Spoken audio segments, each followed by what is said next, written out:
कल हम कहाँ तक बताए थे? हम बताए थे 3.2 का बता रहे थे ना, एक्सरसाइज 3.2। ठीक बेटा, 3.2 बता रहे थे। क्वेश्चन नंबर फर्स्ट का फर्स्ट हो गया है ना। ठीक, आज हम लोग फर्स्ट का सेकंड आप लोग कर लीजिएगा।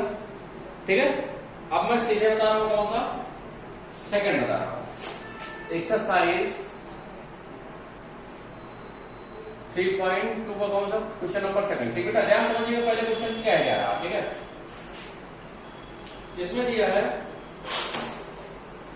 दिया on comparing the ratio, compare करना है A1 upon A2, B1 upon B2, C1 upon C2।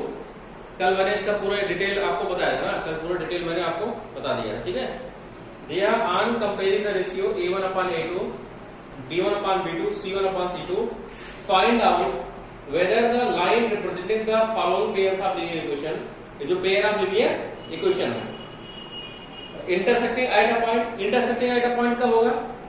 जब A1 upon A2 does not equal to क्या होगा? B1 upon B2। तब क्या करेगा? एक पॉइंट क्या करेगा? उसको इंटरसेक्ट करेगा। दूसरा कंडीशन कर रहा है पैरेलल। पैरेलल कब होगा? A1 upon A2 equal to B1 upon B2 does not equal to C1 upon C2। तब लाइन क्या होगी आपकी? पैरेलल होगी। तीसरी कंडीशन कर रहा है कोइंसिडेंट लाइन। कोइंसिडेंट लाइन कब होगा? जब A1 upon A2 equal to B1 upon B2 equal to C1 upon C2। इस तरह जो है होगा तो क्या होगा? कोइंसिडेंट। तो अब एक क्वेश्चन में पहला बता दे रहा हूं, दूसरे का फर्स्ट बता रहा हूं, उसके बाद फिर तीसरे का पहला ऐसे बताऊंगा, फिर चौथा बताने को जरूरत नहीं क्योंकि इसको जो है ग्राफिकली सॉल्व करना है। ग्राफिकली आप लोग सॉल्व कर लीजिएगा।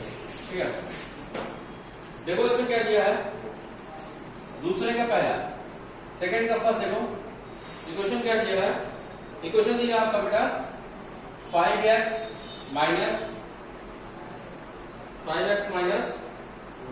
4y प्लस 8 इसको क्या है? 0। दूसरा है 7x प्लस 6y, ठीक है, और माइनस 9 इसको क्या है? इक्वेशन नंबर फर्स्ट है। इक्वेशन नंबर क्या है?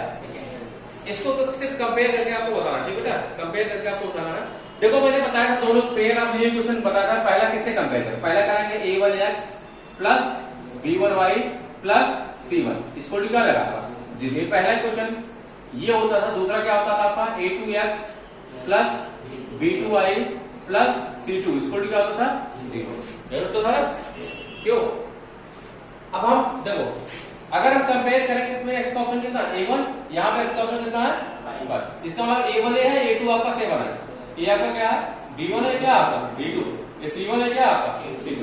तो पहले A1 अपॉन A2 निकालो। A1 अपॉन क्या निकालता? 5 अपॉन 7। फिर क्या निकाल लो? B1 अपॉन B2 निकालो। B1 अपॉन B2 कितना है? -4 अपॉन 6। 2 to the 4, 2 3 6। तो B1 अपॉन B2 की वैल्यू कितने बराबर आ जाएगी? -2 अपॉन 3। फिर क्या निकाल लो? C1 अपॉन क्या निकाल लो? C2। C1 वैल्यू क्या होगी? देखो यहाँ पे प्लस C1 वैल्यू कितनी होगी? 8 एंड C2 वैल्यू कितनी होगी? 9 -9। बस अब सबसे पहले ही दिख रहा है, देखो A1 अपॉन A2 वैल्यू कितनी है? 5 अपॉन 7 और B1 अपॉन B2 वैल्यू कितने बराबर है? -2 अपॉन 3। तो क्या है? A1 अपॉन A2 वैल्यू किसके बराबर नहीं है? B1 upon B2। इस तरह कंडीशन आ गई, इसका मतलब क्या होगा? हाँ, इंटरसेक्टिंग आयटा पॉइंट। आयटा मतलब एक पॉइंट क्या करेगा? इंटरसेक्ट करेगा। ठीक भैया, इस तरह जो है इसको कोई दिक्कत? नोट करेंगे।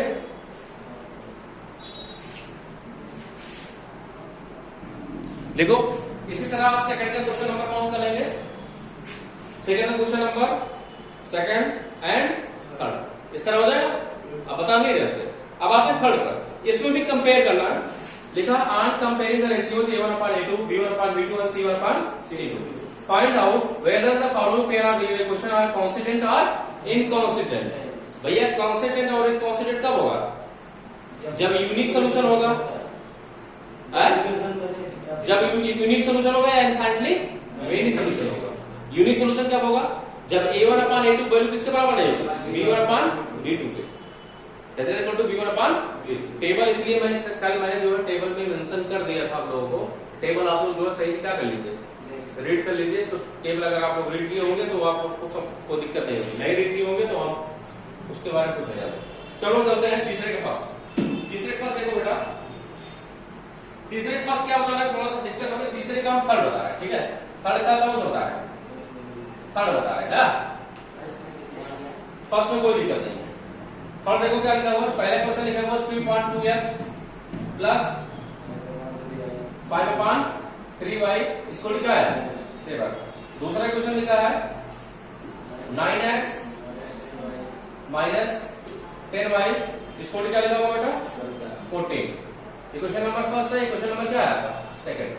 आप देखो इसी नीचे लिखोगे तो आपको a1/a2 को जो ये आपका a1 वैल्यू है, किसकी वैल्यू है, a1/a2 निकाल लो। तो क्या a1 वैल्यू कितनी है, 3/2 और a2 वैल्यू कितनी है, 9। ये तो है ओनली 9 है। अरे ठीक है, तो a1/a2 क्या रहेगा, 9/1 ही कर दो, 3/2 ऐसे रहेगा, इनटू क्या रहेगा 1/, क्या रहेगा, इसका रेसिप्रोकल रहता ना, 3 1 3 3 3 जा। तो a1/a2 वैल्यू किसके बराबर आ गई, इक्वल टू किसके बराबर,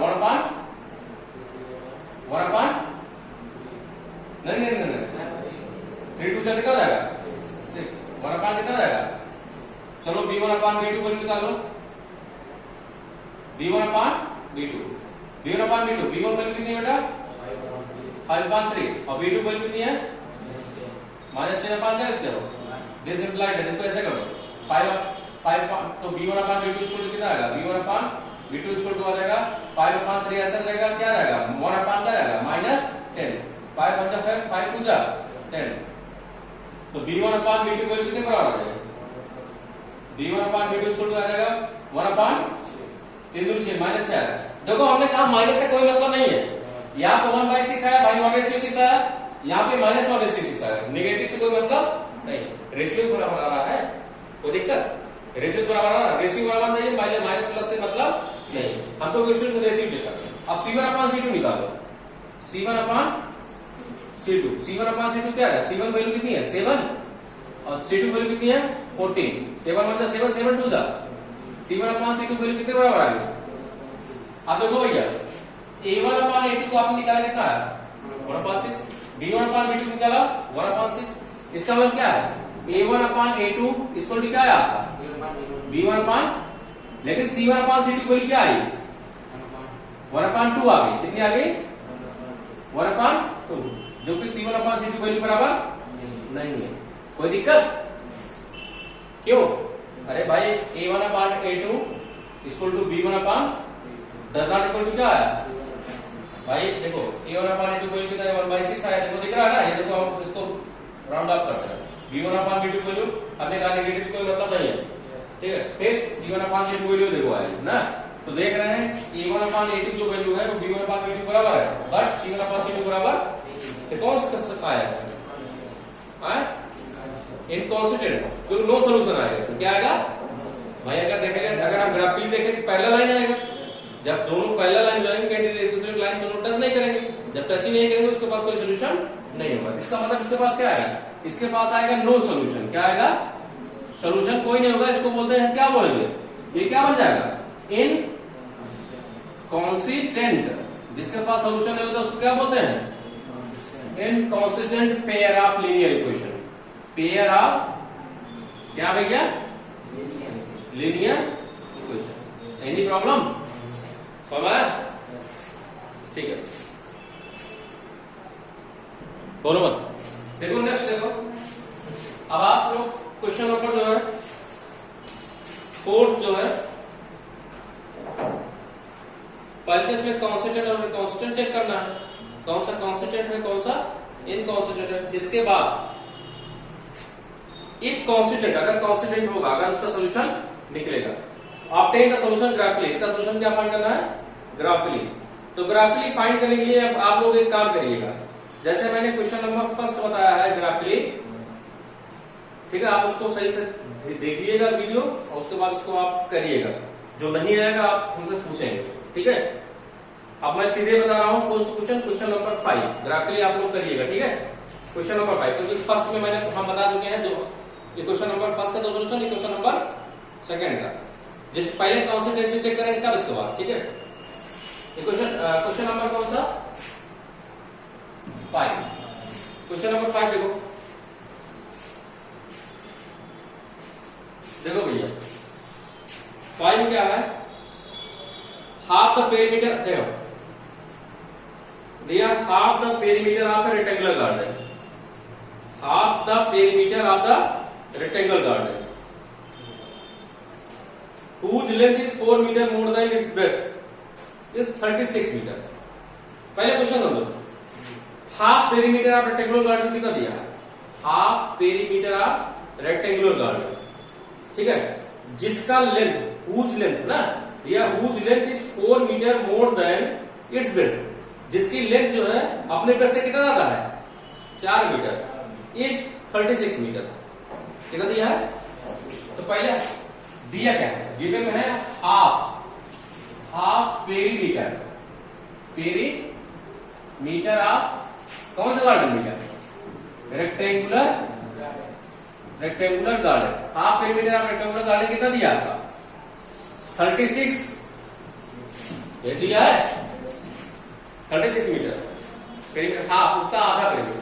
आपको पता है पेरीमीटर ऑफ रेक्टेंगल होता क्या, मैं फॉर्मूला यहां लिख दे रहा हूं, ठीक है, फॉर्मूला यहां लिख दे रहा हूं, perimeter of rectangle, metre of rectangle क्या होता है भैया फॉर्मूला, पेरीमीटर ऑफ रेक्टेंगल का जो फॉर्मूला होता है कितना दिया है, 2 इंटू एल प्लस क्या होता है बी, एक होता है, अरे भैया पेरीमीटर ऑफ रेक्टेंगल फॉर्मूला क्या होता है, 2 ब्रैकेट में L plus B, length plus breadth, कोई दिक्कत, ये तो होता है। अब देखिए भैया पेरीमीटर ऑफ रेक्टेंगल इतना होता है, वो भी कितना, पूरे का पेरीमीटर, पेरीमीटर समझते हो, जैसे देखो ये रेक्टेंगल बना हुआ, ये रेक्टेंगल बना हुआ, ये रेक्टेंगल है ना, अब चारों तरफ की जो लेंथ होगी, चारों तरफ की जो लेंथ होगी, यही क्या होगा इसका पेरीमीटर होगा, समझा है भाई, इस लेंथ को इस लेंथ को इस लेंथ को इस लेंथ को, चारों तरफ की जो लेंथ होगी क्या होगा, पेरीमीटर होगा, और इस लेंथ से जो घिरा हुआ पार्ट होगा, इतना पार्ट घिरा हुआ ना, यही क्या होगा इसका एरिया होगा, क्या होगा एरिया। तब आपको पता है कि पेरीमीटर ऑफ रेक्टेंगल कितना होता है, 2 इंटू एल प्लस बी, कितना होता है, ये तो पूरा पेरीमीटर होता है। तो हाफ पेरीमीटर क्या होगा, हाफ पेरीमीटर क्या होगा, हाफ पेरीमीटर ऑफ रेक्टेंगल, तो आधा पेरीमीटर क्या होगा इसका, आधा क्या होगा भाई, आधा क्या होगा, आधा होने का मतलब इसका हाफ कर दो, हाफ करने का मतलब 2 इंटू एल प्लस बी अपान क्या रहेगा, 2 क्या रहेगा, तो इसका आधा पेरीमीटर किसके बराबर होगा, एल प्लस, कोई दिक्कत, इसलिए फार्मूला मैंने वहां पे क्या कर दिया, मेंशन कर दिया। इसका मतलब half perimeter of rectangle garden कितना दिया है, 36 मीटर, तो हाफ पेरीमीटर कितना दिया है ना, तो इसका मतलब क्या दिया है, हाफ पेरीमीटर, इसका मतलब क्या दिया है, एल प्लस बी की वैल्यू कितने बराबर दिया है, 36। इक्वेशन नंबर क्या मालूम, बस हम सिर्फ इसका इक्वेशन बना दे रहे हैं, बाकी आप लोग करिएगा ना। ये जो है हाफ पेरीमीटर कितना दिया है, मतलब लेंथ ऑफ ब्रेथ कितना दिया है आपका 36। अब देखो इसको मानने से पहले सबसे पहले मान लेंगे, ध्यान से यहां पर मान लेंगे, थोड़ा थोड़ा मान let the length of rectangle, length of rectangular garden, इसकी लेंथ कितना मान लेते हैं, एक्स कितना मान लेते हैं भैया, और उसकी क्या